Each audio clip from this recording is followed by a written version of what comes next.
CA चाट। पिया को देखकर ललचाई आंखें। पिया हैरान होकर बस चुपचाप केतकी जी की बात सुन रही थी। उसे समझ में नहीं आ रहा था कि केतकी जी सच में इंसान थी या फिर नहीं। वो आगे बढ़कर बोली, पर आप हमारी बात तो सुनिए, ऐसे कैसे आप मुझ पर इल्जाम लगा सकती है कि मैं। इतना कहकर वो कुछ आगे बोलती, लेकिन उसके पहले ही केतकी जी ने अचानक उसका चेहरा कस कर पकड़ा और उसकी आंखों में देखते हुए बोली, कभी देखी है मेरे बेटे की तड़प तुम्हारे लिए?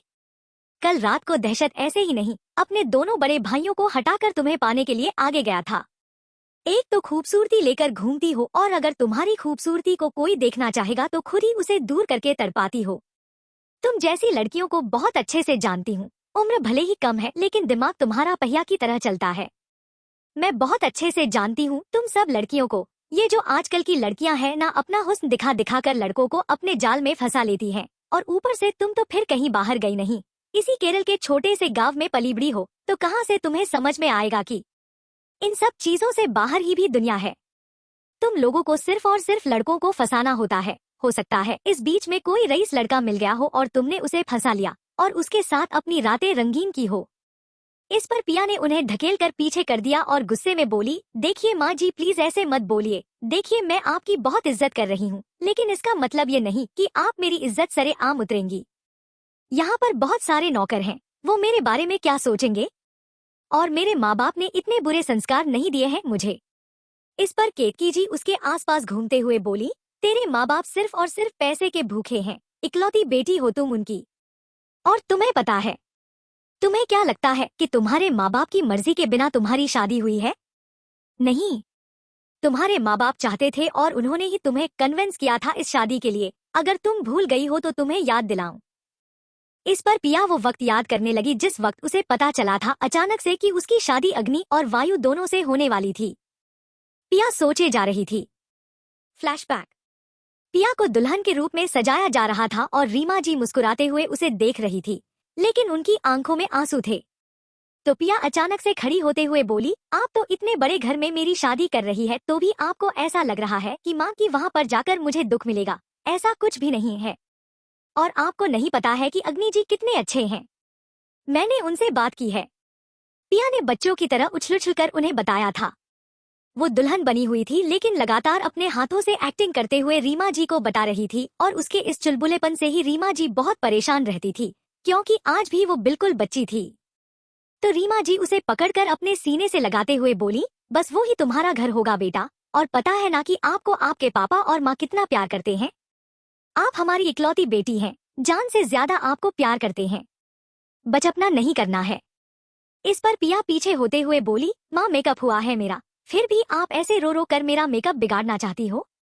देखो, मैंने वैसे भी वाटरप्रूफ मेकअप करवाया है, बिगड़ेगा तो नहीं, क्योंकि मुझे पता था कि मेरे मम्मा पापा कैसे हैं। अब आप रोना बंद कर दो। हाँ ठीक है। और आपको पता है अग्नि जी पता नहीं कितनी बार फोन कर चुके हैं मुझे देखने के लिए। ये सुनकर रीमा जी उसका चेहरा अपने हाथों में भरते हुए बोली, इतनी कम उम्र में शादी कर रहे हैं तुम्हारी, तुम्हें कोई एतराज नहीं है इस पर? पिया अपने आप को देखते हुए बोली, आपको तो पता है कि बचपन से ही शादी का कितना शौक था मुझे। मैं सोचती थी ये कि कोई हीरो जैसा बंदा आए और मुझे लेकर जाए। आपको तो पता ही है कि अच्छे अच्छे हीरोज को मैंने पसंद किया है। सिद्धार्थ मल्होत्रा, ऋतिक रोशन और सलमान खान, अक्षय कुमार, विद्युत जामवाल, और उसके बाद भी माइकल मोरो। ये सारे हीरोज मेरी पसंद रहे हैं। तो अग्नि जी का तो पता है आपको। उन्हें देखा था ना तो देखती ही रह गई थी। गजब के हॉट है वो। ये सुनकर रीमा जी उसके सर पर मारते हुए बोली, बिल्कुल बेशर्म है, तुझे थोड़ी सी भी शर्म नहीं है। अपनी माँ के सामने अपने होने वाले पति के बारे में बात कर रही है। तो पिया चुपचाप बैठते हुए बोली, मैं अपनी माँ के सामने अपने पति के बारे में बात ना करूं तो किसके बारे में बात करूं? आपको पता है वो कितने हॉट लगे थे। जब फर्स्ट टाइम उन्हें देखा था ना, मेरा दिल आ गया था उनके ऊपर। कसम से मेरा मन कर रहा था उनके साथ डेट पर जाने का। ये सुनकर रीमा जी आंखें निकाल कर बोली, कभी किसी के साथ गई है? तो पिया मुंह बनाते हुए बोली, हाँ तो ऐसा कोई मिला भी तो नहीं। और आपको पता ही नहीं है, अग्नि जी भी ना मेरे ऊपर फिदा हो गए थे।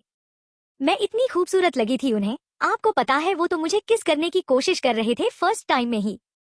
ये सुनकर रीमा जी आंखें निकाल कर बोली, पिया उस दिन तो तूने मुझे नहीं बताया।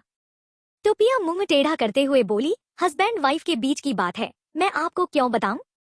बस ऐसे तो आज दिल आया आपको बता रही हूँ। ऐसा कहकर वो कुछ सोच रही थी और मुस्कुरा रही थी और शर्मा भी रही थी। उसे इस तरह से शर्माते हुए देखकर रीमा जी ने उसे पलटकर अपनी तरफ किया और गुस्से में उसकी तरफ देखकर बोली, अब तू मुझे बताएगी कि उस दिन हुआ क्या था। शुरू से बता चुपचाप, सच सच बताना, एक एक बात बताएगी मुझे तू। सब कि हम लोग तेरे पास नहीं थे, अग्नि जी ने क्या किया था, कैसे किया था। इस पर पिया शर्माते हुए बोली, माँ आपको हर चीज क्यों जाननी है यार। अब आप क्या ये जानोगी कि मेरा बच्चा कैसे होगा। ये सुनकर रीमा जी आंखें निकालकर बोली, जितना कहा है ना उतना बता, ओवर स्मार्ट बनने की कोशिश मत कर। शादी हो रही है इसका मतलब ये नहीं कि तू बहुत बड़ी हो गई है। मुझे पता है तू मेरी बेटी है। रीमा जी ने उसे डांटते हुए कहा तो पिया जल्दी से आकर अपनी चेयर पर बैठ गई। बारात आने में वक्त था और पिया उस दिन के बारे में बात करने लगी जिस दिन अग्नि, वायु और केतकी जी उसे देखने आए थे। पूरे शहर में डंका बजा हुआ था कि शहर के सबसे रईस खानदान से रिश्ता आ रहा था पिया के लिए, क्योंकि पिया को किसी मंदिर से आते हुए रास्ते में उस घर के बेटे ने देखा था और तब से वो उसके पीछे दीवाना हो गया था। पिया ने जब से सुना था कि कोई रईस खानदान के घर का बेटा उसे देखकर दीवाना हुआ था, वो तो बस इमेजिन कर रही थी, क्योंकि उसने अक्सर मूवीज और फिल्म और सीरियल शो वगैरह में देखा था। एक हीरोइन होती है और उसे किसी बड़े खानदान का एक बेटा होता है जो उसकी खूबसूरती पर लट्टू हो जाता है और उसे शादी करके ले जाता है। वो उसके पीछे दीवाना बनकर घूमता है। उसे लग रहा था कि उसकी भी जिंदगी बस ऐसी ही थी। अब तो वो और आसमान में थी और अपनी सारी सहेलियों को बटोरकर अपनी खूबसूरती के गुमान में उड़ रही थी। एक्चुअली पिया बहुत चंचल थी, इतनी ज्यादा मासूम थी कि उसे पता ही नहीं चलता था कि वो क्या कर रही है। इस वक्त भी अगर वो मतलब अपने फ्रेंड से बात कर रही थी तो ये कह रही थी कि मैंने तो पहले ही कहा था कि मुझे लेने कोई राजकुमार ही आएगा, वो सफेद घोड़े पर दौड़ता हुआ आएगा और मुझे अपने साथ लेकर जाएगा। तुम लोग देखती रह जाओगी। अब देखो इतने बड़े खानदान से रिश्ता आ रहा है। उस खानदान के बारे में बहुत कम लोग ही जानते थे, लेकिन एक चीज बहुत मशहूर थी जो शायद पिया को पता नहीं थी। पिया बस उछल रही थी, उसकी सारी दोस्त सुन रही थी कि तभी एकदम से रीमा जी पीछे से उसका कान पकड़कर खींचते हुए बोली, रेडी हो जा, वो लोग कुछ देर में ही आते होंगे। पता है पूरा शहर अभी से सज चुका है और वो अपने बेटों को लेकर आती होगी। ये सुनकर पिया मुंह टेढ़ा करते हुए बोली, पिया तो वैसे ही खूबसूरत है, अगर नहीं लगती तो फिर बताइए कि उनके बेटे ने कैसे पसंद किया होता, वो कैसे रिश्ता लेकर आते। रीमा जी आंखें दिखाकर बोली, कहा ना कि चुपचाप जाकर तैयार हो जा, या फिर अब मैं तेरी चोटियों पकड़ कर खींचूं। ये सुनकर पिया ने मुंह बना लिया और चुपचाप वहां से जाकर अपने रूम में आई। उसने अपने बालों की नॉर्मल सी चोटी कर ली थी और एक प्यारा सा व्हाइट कलर का सूट पहना हुआ था और उसके साथ साथ उसने ब्लैक कलर की चूड़ियां और उसके साथ पायल पहनी हुई थी। बस इतने में ही उसका फुल मेकअप हो जाता था। नहीं उसके होठों पर कभी लिपस्टिक होती थी और ना ही कुछ और। हाँ, उसने हल्का सा आंखों पर काजल लगा रखा था और उसने होठों पर सिर्फ होठों को फटने से बचाने के लिए, मुलायम रखने के लिए लिप बाम यूज किया हुआ था। उतने में ही तो वो कहर लग रही थी। एक्चुअली क्या था कि वो तैयार हो रही थी कि तभी रीमा जी उसके रूम में घुस गई। उसे इतना सुंदर लगते हुए देखकर रीमा जी उसकी बलाएं ले रही थी। एक्चुअली उसकी नजर उतार रही थी। वो जानती थी कि पिया इतनी खूबसूरत लगती थी, अक्सर उसे नजर लग जाती थी। पिया को ऐसे खूबसूरत लगते हुए देखकर उन्होंने उसे और खूबसूरत बनाने की कोशिश की और वो आगे जाकर उसकी चोटी को खोलते हुए बोली, बालों को खुला रखना, अच्छी लगती है।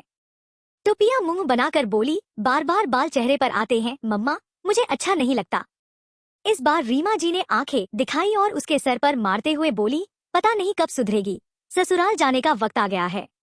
वहीं पर कैलाश जी अंदर आते हुए बोले, वो लोग बस गेट तक आने वाले हैं, पिया को जल्दी से रूम में भेजो। और हाँ, वो अभी केतकी जी के सामने आएगी चाय पानी लेकर और उसके बाद अग्नि जी बात करेंगे। ये सुनकर रीमा जी ने बस हाँ में सर हिला दिया। कुछ वक्त में कैलाश जी रीमा जी के साथ आए, जहाँ पर केतकी जी के साथ उनके कुछ आदमी भी आए हुए थे और अग्नि उसका तो रुतबा ही अलग था। उसने ब्लैक कलर का बिजनेस सूट पहना हुआ था और वो लगातार पिया का पूरा घर देख रहा था।